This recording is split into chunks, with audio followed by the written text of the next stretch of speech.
Very thrilled to introduce, because I know her well from our work together on the Zonta USA caucus. And Angela Brokmann is with the Zonta Club of Louisville, Kentucky in the United States. And I work with her closely as she is the co-chair of our caucus Gender Equal Climate Action Committee, and very active with that this year, doing a tremendous amount of work, Angela. Thank you. Angela joined the Zonta Club of Louisville in 2000. She has served as club president, area director, and lieutenant governor. Angela's background is in adult education, and she has presented for North American Interdistrict meetings and also at the Zonta Hamburg Convention. Retired from the Army as a Lieutenant Colonel 05, I think I said that right, as well as the Veterans Administration. Angela has continued her support of educational efforts, with her current effort being the rollout of gender equal climate action in the US.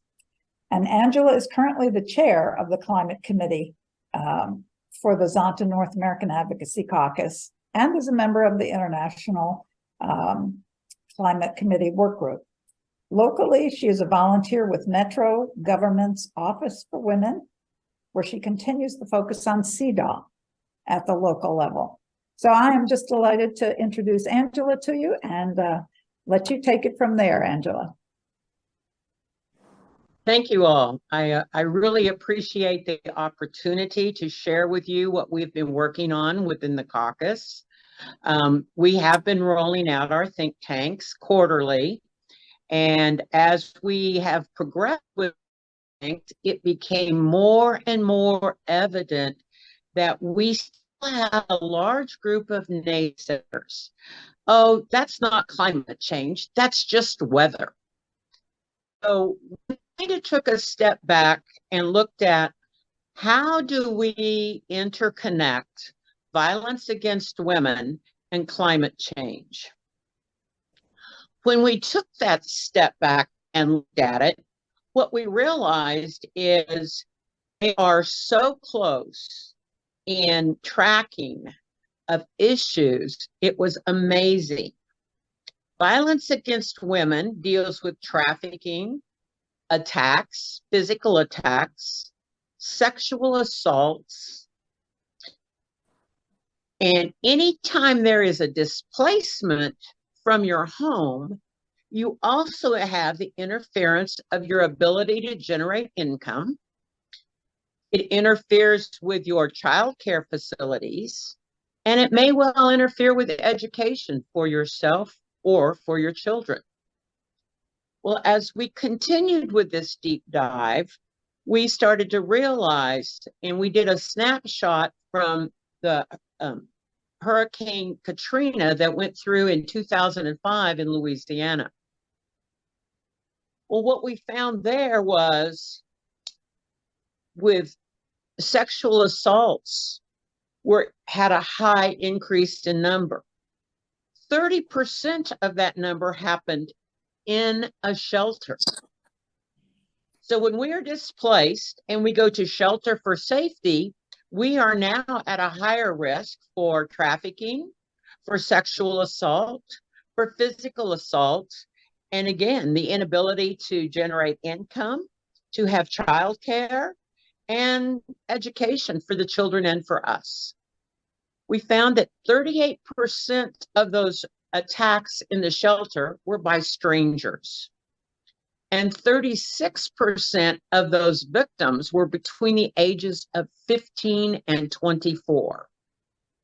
So then we started to go, all right, the common denominator here was displacement. People may think climate change is not real because, oh, that's just weather. But we had to start helping them understand that climate change is driving weather change. The United States is a huge mass of land. It is not unusual for us to experience earthquake, fires, tornadoes, floods, and hurricanes all at the same time in different places all across the US. And then as we continue to look at what weather changes we have experienced, we found that every weather change that is considered an acute onset weather change has more than doubled in the last 20 years. At one point in time, there was a fire season or a tornado season. Those seasons are now 12 months out of the year. So it's not like you go, oh, we're going into spring and weird weather. We're having tornadoes in December.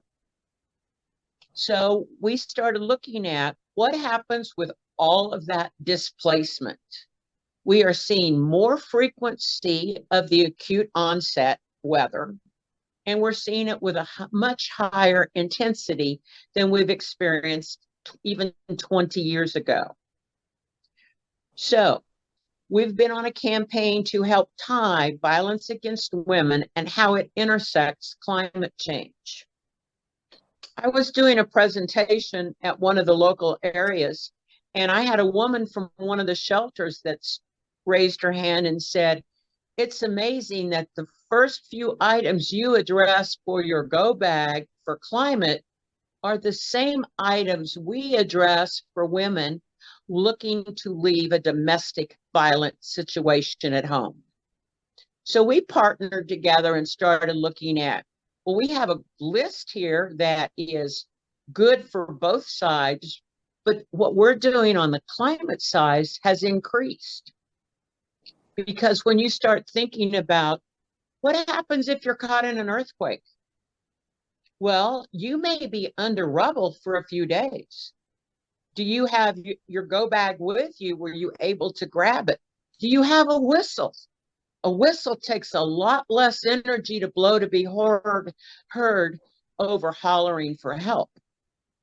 For tornadoes, it's the same thing. If you're lost under rubbish from a tornado, how do you preserve your energy to be found, as well as protecting those that you are charged with being the protectors of?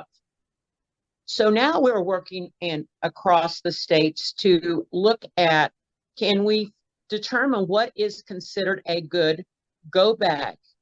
What documents do they need to have? If they don't have these documents readily available, can they make copies and put in the go bag? The reality is many, many Americans are very dependent on their telephones. But in a natural disaster, you may not have phone lines. You may not have the opportunity to look it up. You may not even have the ability to charge your phone if it dies. So do you have the documentation in print form you need? Emergency contact numbers, your medication or any of the people you care for, their medication list on a paper copy that you can utilize. Then we started looking at how are we involved locally with preparing our shelters? Shelters are a quick pop-up situation. They have cots, they have sheets, they have blankets. I attended one meeting and I was one of 3 women in the room. As the meeting continued, the men explained all that they have done to prepare these shelters for emergency needs. So as a female that tends to be a little mouthy sometimes, I raised my hand and I asked them, how many of you have teenage children at home? Every man's hand went up, and I asked, how many of you provide or purchase their feminine hygiene products? Every hand went down. And I said, I'm glad you prepare for things, but if you're going to have an influx of all these women, you need to be prepared to handle women. You need women on the committees to help you think through what else do we need. You know, if women are coming with their dependent relatives, do you have dependent diapers in assorted sizes? And you could tell by the shock and awe on their faces that they just missed that opportunity completely. And I just said, that's why our voices are important, because we come with a lens that is a different lens. Many of you men allow the women to run the home, but now you're going to run a shelter and you're thinking of the big items, but we think of the sustainability items and what it takes to sustain for how long will you possibly be there. So that's part of what we're working on now, is to create a good check sheet for when we do interface with shelters, when we do interface with other organizations that say, have you considered these items? One of the other aspects we're working on to help reduce carbon footprint is the implications of solar. I had the pleasure of working with a local advocacy group here in Louisville, and they looked at an area of town which had a very high attack rate on women. And as we drove down, one of the issues was they didn't have lighting. Most of these women lived in food deserts. They had to ride the buses to go get their product. They'd get off the buses with their bags, which then told an attacker they have supplies, they probably have monies. And so we saw an increase in attacks. And when we went to that area council meeting, they said, we just don't have the budget. The lighting is so expensive. So they worked up a formula for them and showed them if they did the lighting with solar, they would actually save money and would increase the safety of the carbon footprint. So they did. They put the solar on their lights. We've seen an actual reduction of attacks against women at the bus stops, and we're seeing the impact. We didn't lead with this is good for the environment, because that wasn't their focus. We led with this is a way to eliminate violence against women. And it was interesting because they were open to hearing that, but they're still denying that there's other impacts involving our climate that we need to look at. From there, I was fortunate to attend a school board or a community school hearing, and all of our schools here have flat roofs. And I asked them, why aren't we considering, we talk about high absenteeism. What's the number one driver of absenteeism amongst girls in elementary and junior high school is asthma. And one of the driving factors of that asthma is the particles from the electricity and the coal that we use to light and heat the buildings. Gee, folks, if we would put solar panels on all of our roofs, all your flat roofs, can we increase the days of education and reduce the health of these children, the health impacts, so that we have better health outcomes, we have more attendance in school, and therefore we're increasing the educational opportunities? Well, that was met with some scratching of the chins and some, we'll have to look into that. So now I'm one of those faces that now when I show up at these board meetings, they know what I'm going to ask about. But again, my approach is for increasing the educational awareness and improving the health outcome for the children by modifying the way we heat, which will save you money on your budget.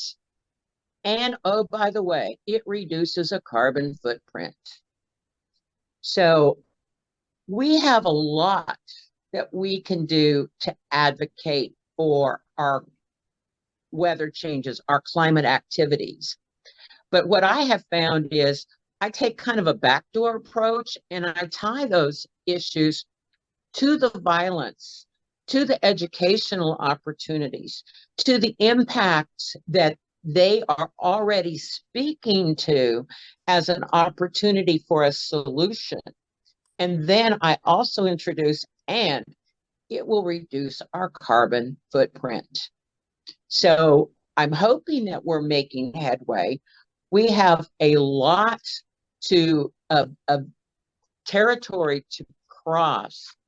And with the current increase of rapid onset, acute, violent climate action weather that we're experiencing, I think we're starting to get more attention to it. Right now, last week, we had a tornado, earthquake, and floods, all waiting for more snow to come to California. People are in a tizzy. And then we had, what was it, 2.5 feet of rain dumped on one city in Florida in a 24-hour period. They too are like Bangladesh, underwater. The planes can't go, the trains don't go, the cars don't go, the schools aren't open, and it brings everything to a halt. So as we advocate for what we're doing we can use this preparation as a tool to address our violence against women, to address our climate change, and to help drive the impact industry has on how we can help them improve these outcomes, as well as save money on their budget and couple that with decreased carbon footprint. So climate change is a gender equal issue. As we use our voices to speak out about this, don't be shy to tie these to the other issues that Zonta already speaks to. It's all related. It's all connected. And we have the skill to build that tapestry to help them understand that one change in one area has major impact in multiple areas. When you look at carbon footprint, the health, the education, and the safety of all, it makes it a hard item to just turn your head against and ignore. One of the things we'll have to continue to work on as we move forward is understanding limited resources. Water is a limited resource that I dare say America has had last year, its first real awakening with barges going down the Mississippi River, and it was so dry, all the grain rotted on the barge because it couldn't transfer the waterways because of no water. In the Southwest, we've had rivers, water tributaries shrinking to the point that they're rationing water. Eventually, they're going to need to look at, when they do ration water, how do they ration it?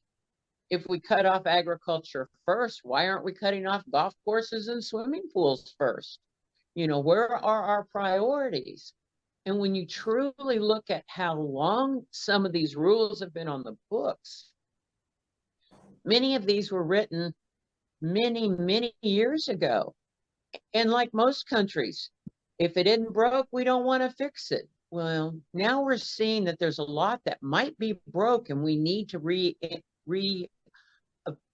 address what are the priorities, and are our priorities the best ones to see a successful growth in how we address climate, how the roles we have as an individual, at the local level, at the district level, at the international level, across the board.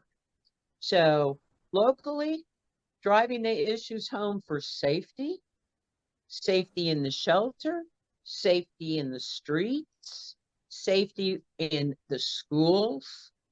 And hopefully we can, as we continue to get people to understand these connections, they will also become our mouthpiece to speak up when they recognize, what about this? What about that? How do we make every woman and man who is out there dealing with the education of their children, the safety of their children, the safety of their families, help them all have that megaphone to say, we only have one earth. We need to take the steps to protect what we have, to mitigate the damage we have already created, and find out what we can do to weather the changes that climate is doing as we handle the acute onset of the chronic weather issues that we have across our United States. That is that's what we're working on. It's like all of us, it's a huge platter. But I do believe as we continue to take these in small bites and build that tapestry on how it all connects, we will see more and more aha moments as more people stand up to be vocal when they're at the meeting and they're the face that is recognized as, what about this? What about that? What are we doing for the health of our children to keep them in the schools? Can we implement solar?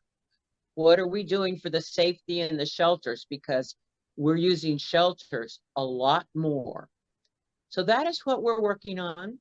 Any suggestions you have for other areas as we weave this tapestry together, I welcome the suggestions.